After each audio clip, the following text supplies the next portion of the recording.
Bismillah, Assalamualaikum warahmatullahi wabarakatuh. Innal hamdalillah nahmaduhu wa nasta'inuhu wa nastaghfiruh wa na'udzu billahi min syururi anfusina wa min sayyiati a'malina. May yahdihillahu fala mudilla lahu wa may yudlilhu fala hadiyalah. Asyhadu an la ilaha illallah wa asyhadu anna Muhammadan abduhu wa rasuluhu la nabiyya wa la rasula ba'dahu amma ba'd. قال الله تعالى في القرآن الكريم بعد أن أعوذ بالله من الشيطان الرجيم بسم الله الرحمن الرحيم يا أيها الذين آمنوا اتقوا الله حق تقاته ولا تموتن إلا وأنتم مسلمون وقال يا أيها الذين آمنوا اتقوا الله وقولوا قولا سديدا يصلح لكم أعمالكم ويغفر لكم ذنوبكم ومن يطع الله ورسوله فقد فاز فوزا عظيما. صدق الله العظيم وقال نبينا محمد صلى الله عليه وسلم اتق الله حيثما كنت وأتبع السيئة الحسنة تمحوها وخالق الناس بخلق حسن. Para pendengar sekalian yang dirahmati oleh Allah Subhanahu wa taala, alhamdulillah pada kesempatan berbahagia ini kembali kita bersyukur kepada Allah Subhanahu wa taala atas limpahan karunia rahmat yang Allah Subhanahu wa taala berikan kepada kita, yaitu dipertemukan pada bulan Ramadan, bisa beramal, beribadah pada bulan Ramadan. Kita isi waktu-waktu kita dengan semaksimal mungkin untuk menambah khazanah amal kita di hadapan Allah Subhanahu wa taala. Kita berdoa pada Allah Subhanahu wa taala agar kiranya Ramadan ini menjadi Ramadan yang bisa kita maksimalkan dalam ibadah kepada Allah Subhanahu wa taala.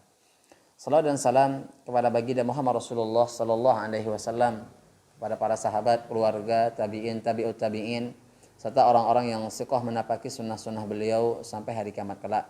Kita berdoa kepada Allah Subhanahu wa taala agar kiranya kita termasuk dari umat beliau yang akan mendapatkan syafaat beliau kelak di yaumul qiyamah. Para jamaah sekalian, pendengar sekalian rahmatillah Allah Subhanahu wa taala, alhamdulillah ya kita akan melanjutkan kajian ya setelah pada pertemuan yang lalu kita membahas tentang keutamaan membaca Al-Qur'an pada bulan Ramadan. Begitu luar biasa ya, begitu luar biasa pahala yang berlimpah yang Allah Subhanahu wa taala berikan kepada mereka yang mau membaca Al-Qur'an. Nah, pada kesempatan yang berbahagia ini kita akan mengkaji sedikit tentang adab-adab ya, adab-adab dalam membaca Al-Qur'an, agar kiranya bukan hanya sembarang membaca Al-Qur'an, tapi kita perhatikan adab-adab dalam membaca Al-Qur'an. Karena Nabi kita sallallahu alaihi wasallam sangat menekankan dalam membaca Al-Qur'an harus memiliki adab-adab, karena memang adab ini merupakan lebih utama daripada ilmu. Para pendengar sekalian yang dirahmati Allah Subhanahu wa taala, ya, di antara adab-adab yang perlu diperhatikan bagi orang yang hendak berhubungan dengan Al-Qur'an, baik membacanya, menghafalnya, mengajarkannya ataupun mempelajarinya, ya. Jadi bukan hanya sekedar membacanya, tapi adab ini harus kita perhatikan, baik membacanya, ya, kemudian menghafalkannya, kemudian mengajarkan dan mempelajarinya. Nah, yang pertama, ya, adab yang harusnya kita lakukan adalah yang pertama sekali yang menjadi penentu diterima atau tidaknya amalan yang kita lakukan itu adalah niatnya harus ikhlas kepada Allah Subhanahu wa taala. Para pendengar sekalian, niat ini merupakan salah satu asas yang paling penting di dalam syariat kita. Karena Nabi kita sallallahu alaihi wasallam pernah menyebutkan di dalam hadis arba'in yang pertama, innamal a'malu binniyat. Ya, sesungguhnya amalan itu tergantung dari niatnya. Ya. Niatnya bagaimana? Ikhlas ya atau tidak. Ketika kita sudah ya maksimal membacanya, sudah luar biasa dalam meluangkan waktu, ternyata itu tidak didasari karena keikhlasan, maka bacaan kita, hafalan kita, kemudian ketika mengajarkan dan mempelajarinya itu akan menjadi sia-sia saja. Ya, tidak akan berpahala di sisi Allah Subhanahu wa taala. Maka ini kita perhatikan. Ketika kita ingin belajar Al-Qur'an, membaca Al-Qur'an, mempelajari, kemudian mengajarkannya, kita perhatikan pertama adalah kondisi hati kita. Bagaimana? Sudahkah kita ikhlas? Ya. Kemudian ya harus benar-benar dalam kondisi agar kiranya timbul keikhlasan dalam diri kita, maka jadikan diri itu seakan-akan kita sedang dipantau oleh Allah Subhanahu wa taala. Ya, disaksikan. Karena sekarang atau ketika kita berhubungan dengan Al-Qur'an, kita sedang membaca kalamnya. Ya, sedang membaca perkataan Allah Subhanahu wa taala sebaik-baik perkataan. Ya, sebaik-baik perkataan. Ya. Maka oleh sebab itu kita timbulkan dalam diri kita ihsan. Ya, kita timbulkan dalam diri kita ihsan. Apa itu ihsan? Nabi kita sallallahu alaihi wasallam menyebutkan, anta abudallaha ka'annaka tarahu fa illam takun tarahu fa innahu yaraka. Ya. Jadi ihsan itu adalah seakan-akan ya kita melihat Allah Subhanahu wa taala. Ya, ketika kita sedang membaca Al-Qur'an, maka yakinkan diri kita bahwasanya kita sedang berkata-kata dengan Allah Subhanahu wa taala dan Allah menyaksikan. Ya. Dan Allah menyaksikan kita atau kita menyaksikan Allah. Kalau tidak bisa, berarti Allah yang sedang pasti bisa melihat kita. Maka ketika ini hadir dalam diri kita, ketika kita membaca Al-Qur'an, menghafal Al-Qur'an, hadir dalam diri kita bahwasanya Allah sedang mengawasi kita, maka akan timbul dalam diri kita keikhlasan untuk membaca Al-Qur'an. Kemudian adab selanjutnya adalah ya bersuci sebelum membaca Al-Qur'an. Ya, jadi disunnahkan bagi seorang yang hendak membaca Al-Qur'an itu hendaknya dalam keadaan suci. Namun ya menurut ijma ulama diperbolehkan juga bagi seorang ya membacanya dalam keadaan berhadas kecil, ya, berhadas kecil. Al-Juwaini berkata, orang yang membaca Al-Qur'an tidak dalam keadaan bersuci tidaklah dikatakan makruh, hanya saja dia telah meninggalkan satu keutamaan. Ya, jadi salah satu adab agar kita mendapatkan keutamaan Al-Qur'an sempurna, maka layaklah untuk kita bersuci terlebih dahulu. Walaupun secara ijma para ulama menyebutkan bahwasanya boleh tetap membaca Al-Qur'an dalam keadaan berhadas kecil. Kemudian ya yang ketiga ya adabnya adalah membaca Al-Qur'an ya dianjurkan ya di tempat yang bersih pula ya. Setelah tadi dalam keadaan kondisi kita yang suci, setelah berwudu ya, kemudian memakai baju yang terbaik, kemudian memakai celana atau sarung, kemudian duduk di tempat yang bersih, ya sehingga apa? Ini bisa akan menimbulkan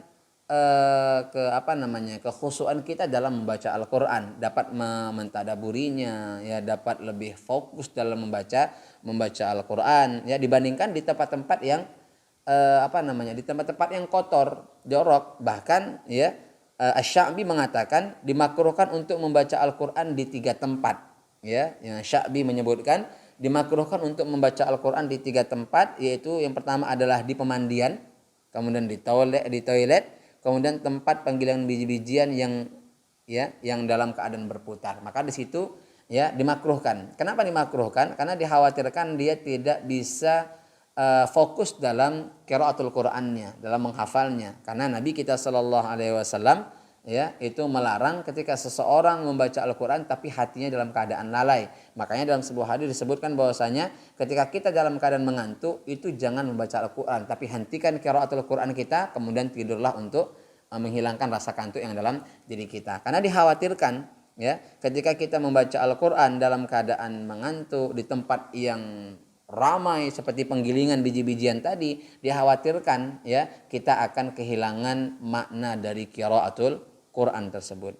Kemudian yang keempat ya dianjurkan bagi orang yang hendak membaca Quran untuk menghadap kiblat. Ya, ini kembali lagi adalah adab. Ya, adab agar kiranya kita mendapat mengambil kesempurnaan di dalam membaca Al-Qur'an. Ini sebagaimana disebutkan dalam hadis walaupun tidak secara fokus untuk menyebutkan tilawatul Quran, tapi adalah hadis secara umum ya. Bahwasanya wa asraful majalis mastuqbila bihil qiblah. Sebaik-baik majelis adalah yang menghadap kiblat. Ya, artinya secara umum seorang dianjurkan untuk menghadap kiblat ketika beribadah ya dengan memperhatikan beberapa hal. Ya, jadi membaca Al-Qur'an ya merupakan salah satu ibadah yang luar biasa. Ya, terlebih lagi pada bulan Ramadan sudah kita jelaskan pada pertemuan sebelumnya. Maka ya menghadap kiblat ya merupakan salah satu adab di dalam ya qiraatul Quran. Ya, kita cari tempat kemudian kita menghadap kiblat kemudian membacanya. Nah, ada beberapa hal yang harus diperhatikan dalam menghadap kiblat ini. Pertama, hendaknya seorang duduk dengan serius, berusaha untuk khusyuk, penuh ketenangan dan menundukkan kepalanya ketika membaca Al-Qur'an. Ya. Jadi harus betul-betul khusyuk, fokus, ya, agar kiranya kita mendapatkan apa yang Allah Subhanahu wa taala inginkan. Walaupun sebenarnya boleh, ya, ketika membaca Al-Qur'an itu boleh dalam keadaan berdiri, boleh, ya, boleh sebagaimana Allah sebutkan di dalam surah Al-Imran ayat 190 dan 191. Allah sebutkan inna fi khalqis samawati wal ard wa ikhtilafil laili wan nahar la ayatin liulil albab alladzina yadhkurunallaha qiyaman wa qu'udan wa ala junubihim wa yatafakkaruna fi khalqis samawati wal ard Rabbana ma khalaqta hadza batila subhanaka faqina adzabannar.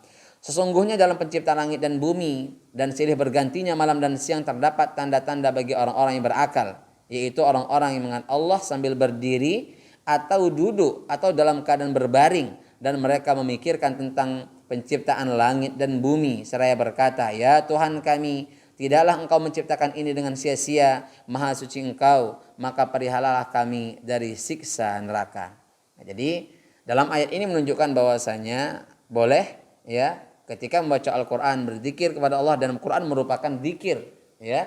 Zikir Allah sebutkan di dalam surah Al-Hijr, inna nahnu nazzalna dzikra wa inna lahu lahafizun. Jadi membaca Al-Quran tetap juga diperbolehkan berdiri, tapi ya lebih salah satu adab dalam baca Al-Quran, menghormati Quran, maka kita membacanya dengan duduk, kemudian menundukkan kepala serta disertai dengan kekhusyuan.